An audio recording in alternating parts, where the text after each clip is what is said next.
Hi, this is the Celestial Report. Very early in the morning for some of us, and but we have our coffee and we're ready to go. My special guest this morning, and I know it's something that we've been looking forward to for a long time, is David DuByne of Adapt 2030. And I know that many of you came up to me during Branson and said that you followed his work. And so we're teaming up today to answer your questions on the grand solar minimum. And welcome, David. Yeah, thanks for having me. And again, my audience is always asking about information from you. So when I'm talking about an upcoming, video chat that we're going to do or an interview we're going to host, the whole chat board fills up. Please, please, please, tell us what it is. Let us kick in there because, it seems that we have a lot of symbiotic relationships between people in the audience of both of us seeking some of the same information. So today, I hope we can talk a little bit about maybe some timelines and, everybody's talking about the weather and the changes, and that's great, but maybe we could talk today a little bit more about how to prepare for a few of these things that are coming up, because everybody has a skill set currently that you can use to be able to prepare something for these changes coming. There's nobody that I know that doesn't have a skill set that can't use, that we've learned through our lives, just basically walking around, that we can truly get ready. And when you get ready in the mind, it seems that things are just a little more doable. They're just a little more containable. You think a little bit differently, act a little bit differently. So if you have a whole crew of people or a whole community around you that's prepared somewhat, the moves from A to B are going to be so much smoother than they would be of just this chaoticness of having to start from square zero with nothing versus what we're talking about today, some of the changes and maybe some of the simple solutions that we can all implement. Well, we do have something that's breaking right now that you're following about the Stratospheric event. Tell us a little bit about that. Yeah, first, the mainstream media is going to try to run with this because it's a warming event, but it's happening up at the 10 millibar level, way up in the atmosphere at 30,000 feet. But they're trying to now claim that global warming is causing the sudden stratospheric warming event. Although this is a regular thing, it used to happen. Now here's the projection of where we're going in the future and what has happened in the past. The southern hemisphere, it rarely happens, and it happened this year, and it's only the second time in the last 120 years that it's happened in the southern hemisphere. It does happen, it's incredibly rare down there, incredibly intense, that really froze out New Zealand and parts of Australia, Tasmania. But our northern hemispheric, or the sudden stratospheric warming, used to occur about once every 3 years. And then in the 1950s and 40s, when you go back, 20s, 30s, 40s, it would occur about once every 7 years. But since, say, the 1980s until just a few years ago, it was about once every 3 years. Now it's occurring every single year. No. So when the mainstream media comes out and tries to blame CO2 on the sudden stratospheric warming and warming, up in the 10 millibar levels where this thing is pegged at, and we're looking up in at the jet stream level there where airplanes fly. They're trying to say that it's going to be a CO2 based thing. You bad human, we need more global taxes to stop. I don't care how much tax you put at this thing, it's never going to stop these events. They're natural. But what that means is it's a 40 degrees Celsius increase in temperature up at that incredibly high level in our sky. And what it does, it has a dome push effect, which that heat will displace the whole entire Arctic air mass. Literally, everything at north is going to be pushed off center, about 10 to 15 degrees latitude, possibly more. This one's going to be an extreme. It's one of the most intense that they've ever seen. So they're expecting 20 to 30 degree Fahrenheit below normal temperatures in the UK and Sweden. And when we get in here to the United States, this cold is going to push all the way down into the panhandle of Florida. Now, this is not going to be a single 1 or 2 day event. This is a multi-week and a month, 6-week event.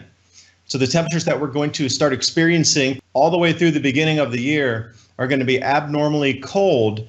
Caveat, on the west coast of the US, it's going to remain the same temperatures, maybe a little bit above normal. But as we get into the Midwest and almost all of Canada, everything over to the East Coast and down south into the Southeast US, all the Scandinavian countries, parts of Spain, France, England, Central Europe, really going to get chilly there. So keep that on your, moving forward. As to they're going to have to try to explain it away. And of course, the word warming's in the title. Hence, they're going to try to peg it on you and CO2, but it's the sun. Absolutely. I know here in Montana, I just looked at the weather report, and we're supposed to be hovering around 0 to below 0, but very little precipitation. So I'm seeing that other places are getting dumped with precipitation. But as far as this neck of the woods, we're not getting the precipitation, but we are getting the bitter cold, unseasonably, as they would say, below 0 cold. And I guess my concern for those of us that are farmers and grow our food is many of us have perennial plants. And when you don't have, the snow cover is very insulating. And if you don't have that insulation, people that have established perennial plants, trees, their root systems can freeze in these bitterly below 0 temperatures. And that's when you start losing plants. And so, this is another factor that we're going to have to look at next year that we haven't experienced before. Well, I was going to say, Martin Armstrong just did a really good article, but he dug up an enormous amount of information of handwritings from people that would be famous through our history here in the United States politically about what they'd seen in farming conditions down in Virginia and what is now Washington, D.C. and that whole area. The ground froze to 2 feet deep down there during this time. So they were saying it was as hard as concrete up to 2 feet down. Now you got to think back when you come down in Louisiana and Mississippi, they only put the pipes a few feet down. And we already saw last year and this year pipes breaking, freezing, millions and millions and millions of dollars of broken infrastructure due to frozen pipes. They're just not used to these temperatures. But here we're talking about extreme cold. So what's something that you could do to prepare for this? Because you have to think like the responders would think, or the people in the, Celeste, you would know better than I, in the FEMA community here, when it's going to get extreme cold, what are some things that people could prep out for? My first thing is, more firewood, more food, different things to, get insulation in your home or be able to block off some windows or some kind of draft points, because everybody knows their homes or their apartments, wherever they're living, where, some cold air seeps might be coming in. The thermostat adjustments, and everybody else is going to be doing the same thing, drawing more electricity to keep their homes heated warmer. I mean, is there something you can do, in your own house by cooking something on the stove, or how do you retain heat? There's just an enormous amount of things to think about for home heating. And if your electricity were to turn off during this time due to overdraw on the grid, like did happen in Canada, where do you go? What's going to happen? I'm going to say head to the basement, because that's the warmest place to be. That retaining wall of 10 feet deep down there is going to keep some heat, and your above ground structure is going to get really cold. But I think you can survive in the basement. That's just one of the basic techniques of cold weather winter survival on a power outage, is head to the basement. But do you know any other ideas of what people could do to keep their homes ready? So if you do heat with wood and you have multiple levels to your home, then you want to go to the next level above where your heat source is. So like I don't heat my upstairs because I'm on the level of my home.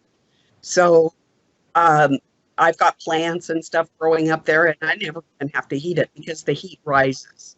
So if you are heating with like a wood source, you can go up to the attic or the second floor or whatever, unless your wood stove is in the basement. Some people I know have their wood stoves in the basement. Then you're fine on the main level or the next level up. But heat does rise, just so you know. But yes, when you're down in a basement, you have that moderating factor of the earth, because most basements are at least partially underground, even if it's 2 or 3 feet. Maybe some of them are more if you're on a hillside or whatever. So then you've got that moderating. It's going to stay about the 50s degree mark. And you were talking something that this is going to be like a 200. There's something coming that's like a 200-year event. What is that? Yeah, what is that? We only have historical writings to go by. And when Franklin and Jefferson were writing about their accounts of, the crop conditions at the time and how cold that ground became. And, when you think about Virginia and Tennessee, you're thinking pretty far south, North Carolina, 2-foot deep frozen ground to the consistency of concrete. That is a very deep freeze. We have never experienced anything. And also, I want to throw something in here. I was speaking to a gentleman, was telling me about the Potomac River.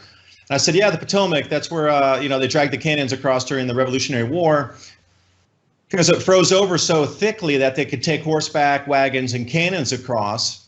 And then he said to me, oh, did you see what's happening to the Potomac this year? And I said, no, not really. I was thinking it was a big flowing river.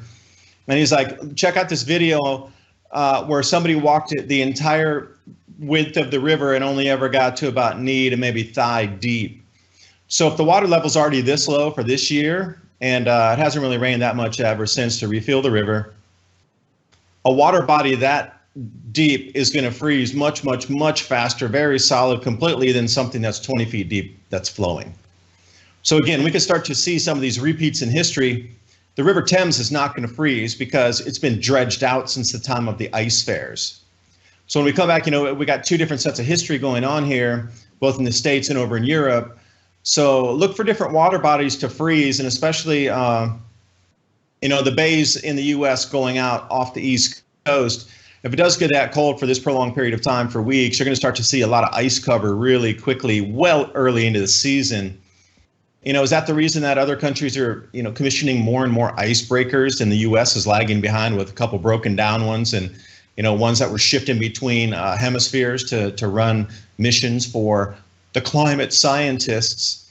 I don't know, but when we look back in history, I think since we haven't seen it and we really don't have records, the only thing we can do is use the accounts of people that we would trust in history, because people were literally beyond reproach, and they were much more trustable in the writings at that point. When you go back to different parts in history, it was just a whole different context on what you wrote and what was believable versus today in the media. I would much prefer to read something from 150 years ago, 200, 250 years ago, in terms of exploration or just accounts of on the ground versus, today's manipulated narratives. So some things, because I deal with minus 50 degrees here in Montana, and I know that not everybody's going to experience minus 50, but if you do get ground freezing 2 feet, you're going to have to implement some of these things yourself. You're going to have to, pay particular attention to your pipes. And what I do is I open up like my bathroom cabinet doors and under any sink. You want that open. You want a heat source. If you have electricity, put a little space heater there. And then also turn on your water. Now, I had a very interesting experience last year. It wasn't minus 50, it was minus 30. But even though I did those things, the pipe still froze. And don't let that discourage you. What I did was I have a wood stove, and then I have a fireplace with a wood insert. I got both those cranked up. I mean, it was like 90 degrees in the house. And after about 5 or 6 hours, the pipes did unfreeze. But this happened. This is the first time that's ever happened. So it didn't do it at minus 50, but it was doing it at minus 30. And I thought, this is something new. The ground is colder than normal. And so I think we're going to see this again this year. So it's just some ideas of what you can do. Protect your pipes. Some people can use there's a tape, a heat tape that you can put around your pipes, but that's only effective if you have power. So you're going to have to develop a contingency plan for your water if your pipes do freeze, and not only your water but also your human waste and drinking water. So those are factors that you need to really think about. Everybody should have some water stored, just for yourself and your pets. If you have pets, just in case pipes should freeze for a period of time, and then have a waste containment set up in case something happens. And that might be as simple as a 5-gallon bucket, some lawn and leaf bags, a toilet seat, and you can store um, feces separate than urine, and then use your urine in plants or whatever if you want to dispose of it that way. But those are just some ideas. So I've got some questions for you from our mutual listeners, and they are chomping at the bit to know. Oh, chomp away. Chomp away, chomp away. And by the way, this is live. So if anybody out there in the audience has questions, feel free to ask, and Doug will get those questions to us. So what are the 2 safest regions in Europe, given your research and understanding of the many different factors that are coming down as far as cosmic, terrestrial, earth changes, even political? So what would you say the 2 safest would be? Well, in terms of weather safety, North Africa, Tunisia, somewhere around there, Morocco, because even during the Maunder Minimum, there were still crop growing regions. And when we go back to the Roman grain growing areas, say 2,000 years ago, those had gone through several, grand solar minimums with the Romans in charge, still growing grains down there while the rest of Europe froze more north.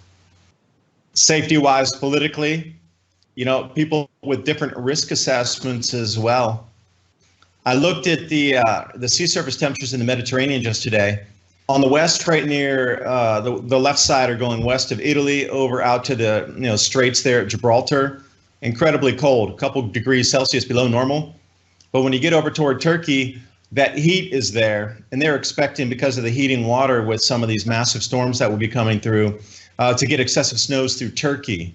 And when you start talking and look about Central Asia, places in the Caucasus, water bodies regulate heat a lot more than would be if you're getting a continental weather system versus an ocean weather system. But you look up in the UK and England and that sort of thing, off into Denmark, the water currents are behaving a little differently coming out of the Atlantic Ocean too. So we're getting a lot of changes. And again, the first thing you need to think about is your risk assessment of what's risky for you or what's not risky.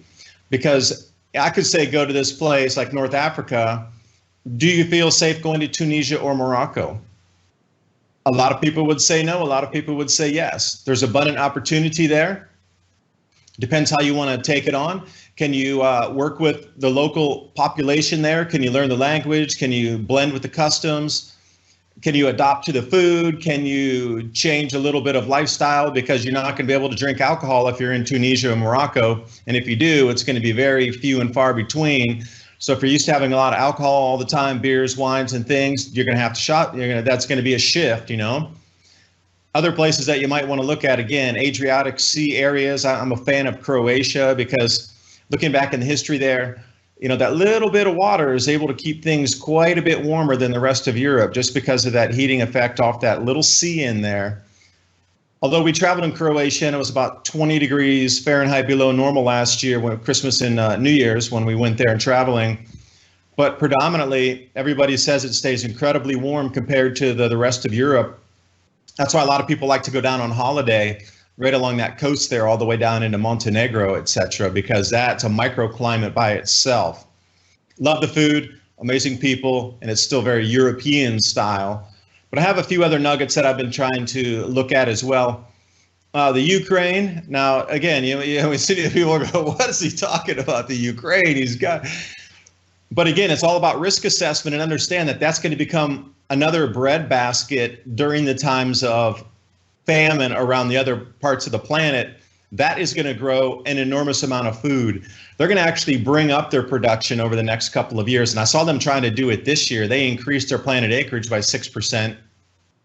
Although the yield amount pretty much came to the same because the kernel size and the tonnage per acre was less than previous years. So, they had all these bumper crops of how many tons per acre. Well, nature's throwing us a little bit, reducing the amount of tonnage per acre. So they're bringing on more acres to try to equal it out. Now, at some point, they're going to overcome the equilibrium, and they still can bring on another 25% of the country. And obviously, you see right now, Russia's going in the Ural Mountains going offline, but Ukraine's still coming online. Myanmar's still coming online. They're only using, last time I looked, about 40% of their total arable land, 40 to 45%. So Myanmar can bring up another doubling. And it used to grow more rice than China during the 1960s. Tropical, temperate, low population. But when you go to places like Indonesia, not a good place to go. Too overpopulated, just not enough room to maneuver in that society because foreigners are already pretty much on the edge of not being welcome anyway. And when I say that, it's because they have been overrun with people take advantage in the business situation. So also in a risk assessment, you need to look through history and see how countries have been treated or cheated, both in terms of business and the workings of the world, and how accepting they're going to be for you or others to come down there with your ideas that have put their countries into duress for decades or longer now. So there's a lot of things to weigh up, but just in terms of weather, you know, I'm looking at places like Myanmar, Ukraine, Morocco, Tunisia, Croatia, these kind of areas. I know you asked for two, but those are the ones I've been looking at that in terms of increasing crop production that are going to stay relatively warm in the winters comparatively, where other places are absolutely going to get frozen. I'll say, okay, so as far as the United States, what do you think would be the best place in the States? Florida, desert Southwest, Arizona, New Mexico, those kind of places. Further south, definitely further south, because you look at Canada and, you know, how many acres did they leave stranded this year for crops? I think they just left, this is in Alberta alone, just one province up there. They left 5 million acres unharvested because it's under snow. Now they're hoping that they can leave it until next year in the spring and then harvest it. But that's 5 million acres they didn't harvest that they grew this year. So, you know, I was talking to you and asking you questions about burn down, and you seem to know a lot about, you know, putting on the herbicides to kill the rest of the weeds after the harvest for burn down. They're not even going to be able to really get the fields ready, because how do you go from harvest, burn down, and replanting in a matter of weeks? You just can't do that. It's not physically feasibly possible to do it. So they either take a complete loss and till that under, or they harvest it and then they plant incredibly late. Like, you know, be talking something 6-8 weeks past the regular planting date. So I don't know. The further south you can go, the better. So given your understanding of like the grand solar minimum, the collapse of the magnetosphere, and other situations that we've got going, what do you if people did move south, or what are the hurricanes going to be like?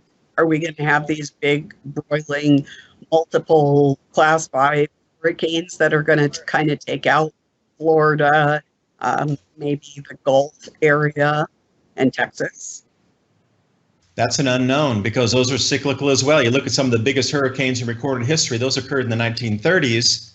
On the last heat spike, we had some of the biggest hurricanes since that time in this current heat spike, Katrina being one. You know, there's a whole list of those. You would know all of them far better than I. But when you start to take a look at the cyclic activity in massive Category 5 hurricanes, they seem to occur on these giant spikes of heat that we had in our planet here in the last, well, let's use these two instances in the last 100 years, 1930s and now. But now we're cooling, so will the hurricanes dissipate in strength? There could be more low formation tropical activity, but it won't be the supergiants that you're talking about, because they do seem to be cyclical, along with the rises in ocean temperatures, not only the Pacific, but the Atlantic, the Earth's temperatures. And the Atlantic multi-decadal oscillation, the AMO, that's going cold on its 60-year phase right now anyway. So it's slated to be cooling for the next 30 years on a natural cycle. I mean, they mapped this thing since what, 1600s, when they were trying to test water temperatures, and then fully into the 1800s when they used to do a lot more boat traffic. They used to drag thermometers behind the boats and get all kind of different readings out of that. So that's a well-mapped cycle for hundreds of years.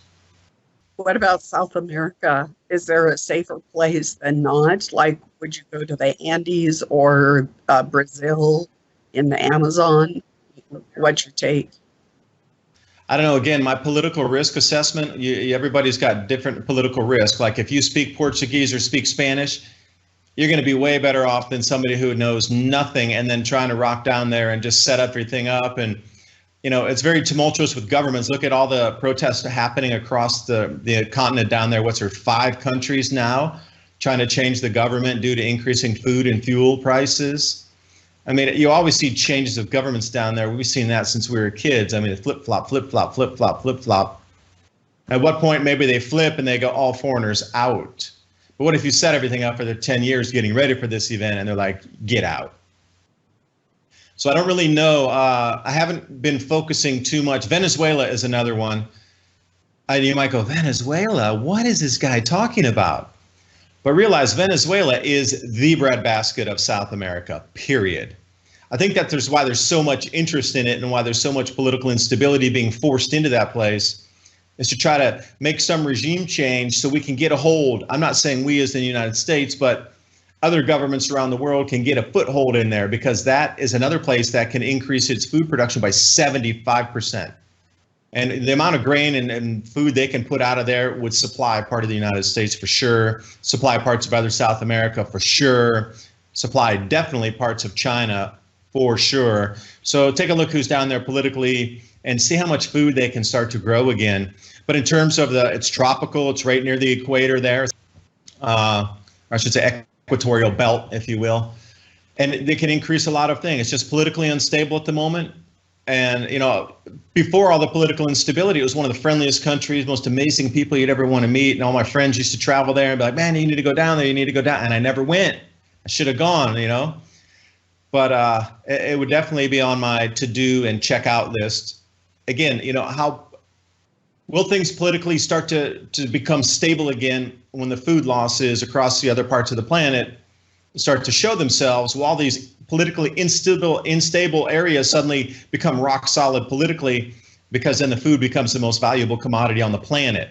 So then you start to think about this in a risk assessment as well. How welcoming will they be to outsiders to come into their country? 10 or 20 of us, not a problem. 20 million, big problem. But this is what we're talking about, billions of people moving around the planet, billions. So you got to think about the upset. 100 million people want to come into a new country. That's a no-go.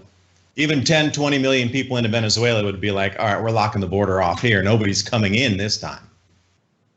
Yeah. So I guess that when you were talking about Europe, so like in Sweden and Norway and Denmark and those areas, were there climate refugees?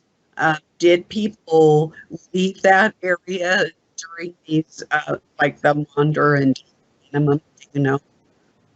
I do. I did a little bit of research on that, and I have some specific numbers for you. Norway, because they had the Atlantic current up there, they were able to keep their ports open and pretty much ice-free even during the winters. I mean, they would get the pack ice that would come in, but again, pack ice comes, it's like sand on a beach. It comes, it goes. They were able to get deliveries in. They weren't socked in completely for like 9 months of icebound. But when the Maunder minimum came, that's exactly what happened. They got iced in every single summer or every single winter for more than 6 months. They couldn't get any deliveries, zero. Mm-hmm. When they used to be able to get some in it during, you know, to bring resupplies, and they would just wait offshore until the pack ice moved, they would come in and they go back out again. The city's emptied out 90%. 90% Wow. of people left up there. Yeah, there was just nothing. They couldn't survive. But the 1600s, we didn't have international shipping. We didn't have international communications. There was a lot more things. They didn't have the roads that we have now. You know, there's just a lot of things they did not have back at that point. But when they came back and say circa 1710, but Norway, Sweden, and Finland had emptied out somewhere around 90%. So they came back to nearly empty cities. And it was a great opportunity to repopulate, and you know, people would come back and they're like, I think this is our family's property, but the house fell down because nobody cared for it for 70 years and it was made of wood. Got a couple big, you know, pilings in the middle there. Otherwise, yeah, there was massive population migration during that time, massive. So people, again, you know, they didn't have electricity. They didn't have central power, central heating. there's a lot of things we have today that they didn't have that made those conditions back then much, much, much more unbearable and unlivable than we do today. So like trying to compare that time in the 1670s or 1650s in Norway with what we have now in 2019 or 20 in Norway, they got geothermal power up there. I mean, it is an entirely different animal marching into this thing. But I do think that there still will be population migration. When food becomes the most valuable commodity and countries can't grow the food for their export revenue anymore, and then things I think will change. You'll have more economic refugee, I think, than you would. It gets too cold refugee unless the power grids start to go down year after year after year during the winters and people just start freezing in their homes and they're like, you know, we can't do it for the third year in a row. We're going to have to leave now.